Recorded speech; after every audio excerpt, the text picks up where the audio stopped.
Hello guys, welcome back to our channel 1-2-Step. In this video, I'm going to be teaching you guys on how you can change your profile picture in Snapchat using an iPhone. So to do so, first of all, you have to be in the app library. Then you need to open Snapchat. Then go to your profile over here. Now, to change your profile picture, either you can change your Bitmoji over here because this is essentially on your profile picture. You can choose different faces, outfits, wardrobe, shoes, pants, glasses, lipsticks, everything, and you can change it that way. Or you can change your selfie.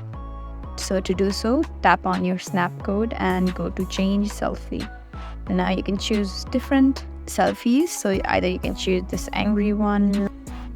So you have many options, guys, and that's how you change your profile picture in Snapchat.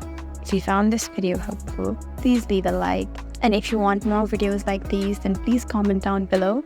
We read all the comments so we can take your suggestions and make videos accordingly. Please subscribe our channel and we'll see you in our next video. Thank you for watching.